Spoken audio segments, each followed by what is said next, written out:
Oi, pessoal! Hoje eu tô de volta para a gente continuar nossas conversas sobre transtornos psiquiátricos e medicações. Há cerca de algumas semanas atrás, a gente fez uma enquete aqui no canal do YouTube questionando que tipo de ansiedade vocês gostariam que a gente começasse falando. Vamos começar falando sobre a ansiedade generalizada, que é o transtorno mais comum. O grupo dos transtornos ansiosos, ele inclui pelo menos 6 transtornos que compartilham características muito semelhantes. As principais características que eles compartilham são as características de medo de situações virem a acontecer e gerarem sintomas. Esse grupo inclui o transtorno de ansiedade generalizada, que é o que a gente vai conversar hoje, o transtorno de pânico, que é bastante comum, o transtorno de ansiedade de separação, fobia social, fobias específicas e a agorafobia, que a gente já conversou um pouquinho aqui. Vamos lá falar sobre ansiedade generalizada. A ansiedade generalizada talvez seja um dos transtornos psiquiátricos mais comuns na humanidade e, com certeza, ele foi o mais votado na nossa enquete porque o Brasil é um país extremamente ansioso. O Brasil talvez seja, segundo a OMS, o país com o maior número de pacientes com ansiedade no mundo. Isso é bastante preocupante. Vamos entender quais são as características dessa doença, como que a gente pode abordar e como diferenciar o que é uma ansiedade normal de uma ansiedade patológica. A ansiedade, ela nem sempre é patológica. A ansiedade é uma resposta normal do organismo do indivíduo e normalmente envolve situações de defesa, em que a gente precisa se proteger de situações de risco. Então, é normal, todo mundo tem ansiedade. Quando a gente fala em ansiedade, normalmente, ansiedade doença, normalmente o que a gente quer falar é da ansiedade generalizada, quando essa ansiedade deixa de ser normal e passa a ser patológica, passa a paralisar o paciente, passa a gerar muito mais sofrimento do que movimentos positivos. Em geral, uma ansiedade que é considerada normal é uma ansiedade preparatória, uma ansiedade protetora, de adaptação a uma situação específica, a uma novidade. Já a ansiedade patológica, ela gera bastante sofrimento, ela paralisa o paciente, ela invade os pensamentos do paciente e termina consumindo muito tempo e energia dele. A ansiedade normal é uma resposta, muitas vezes relacionada à luta ou fuga, à proteção. A ansiedade generalizada é uma doença psiquiátrica.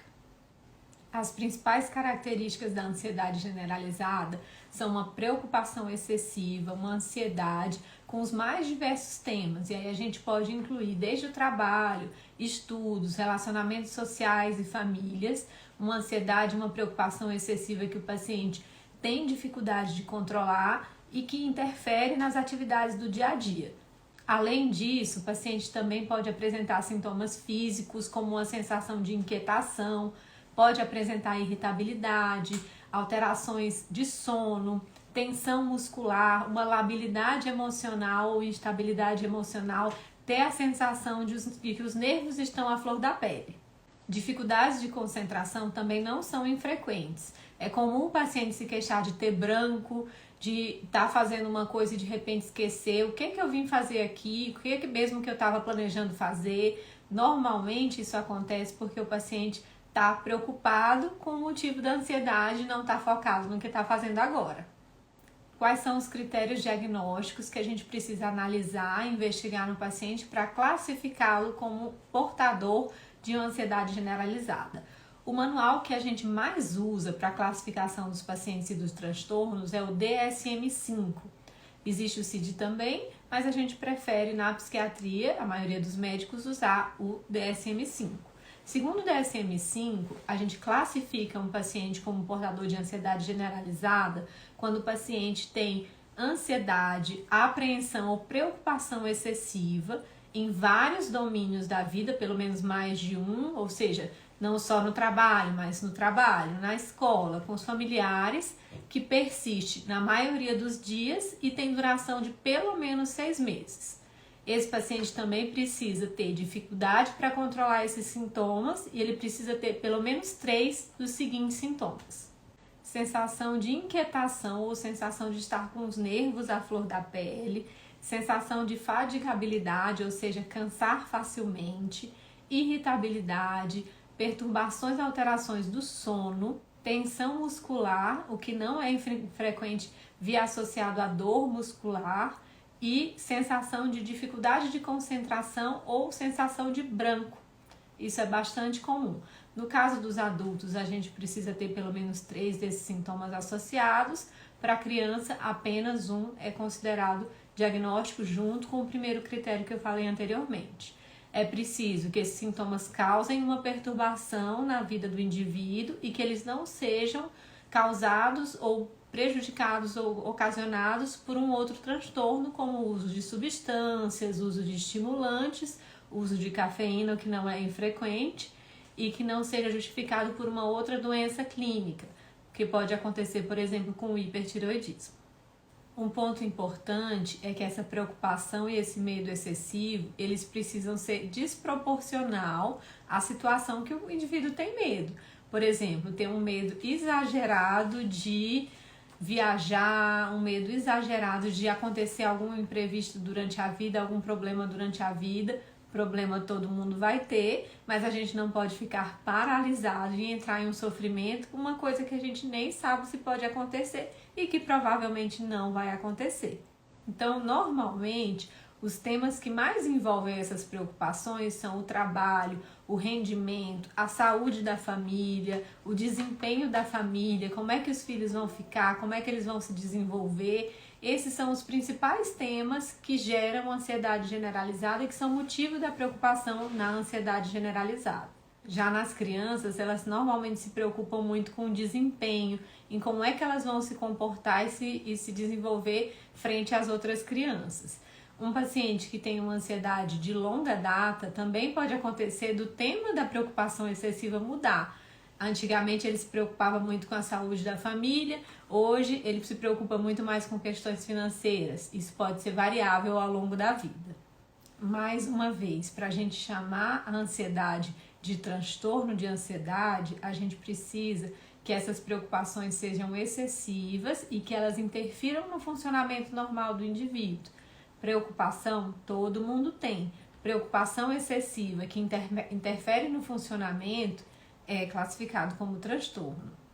Em segundo lugar, as preocupações da ansiedade generalizada normalmente elas são mais disseminadas, mais intensas, e quanto mais preocupações o paciente tem com mais assuntos de vida, temas de vida, mais a gente contribui para o diagnóstico desse paciente como portador de um transtorno de ansiedade. Por exemplo, o paciente tem uma preocupação que é só com financeira, talvez ele não preencha tantos critérios. Um paciente que se preocupa não só com a questão financeira, mas com a saúde, com o bem-estar, com os horários do trabalho, com o desempenho dos filhos, isso contribui ainda mais para o diagnóstico de ansiedade generalizada. Em terceiro lugar, os sintomas de ansiedade generalizada, eles normalmente vêm acompanhados desses sintomas físicos, de inquietação, de sensação de estar com os nervos à flor da pele, às vezes com a tensão muscular também. A ansiedade do dia a dia, isso não costuma acontecer.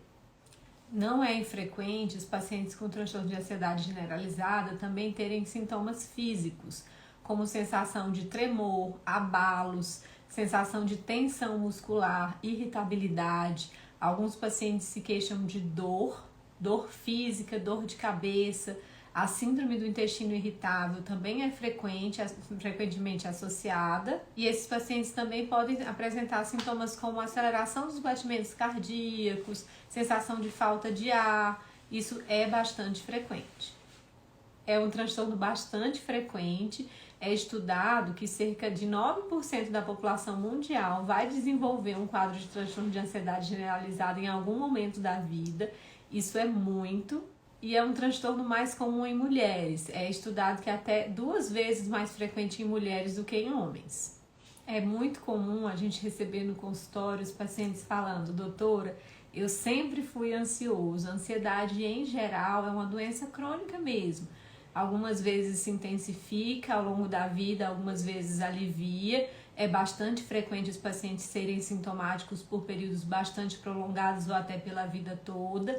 E o que normalmente muda é o tema da preocupação.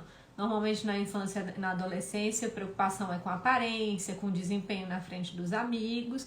na vida adulta com questões financeiras, saúde, família, e isso pode mudar ao longo do tempo. Os sintomas em geral são de certa forma constantes ao longo da vida, mas podem sim haver variações. Também é frequente em momentos de mais exacerbação da ansiedade, os pacientes com transtorno de ansiedade generalizada evoluírem com sintomas depressivos. O bom é que o tratamento normalmente envolve as mesmas medicações, os antidepressivos, diversas classes e tipos de medicação que a gente já vem comentando por aqui e principalmente a psicoterapia. Ela não pode ser esquecida. Me deixa aqui as dúvidas que vocês têm sobre esse transtorno e a gente vai abrir uma nova enquete para vocês escolherem qual transtorno do grupo dos ansiosos a gente vai falar mais pra frente. Até a próxima!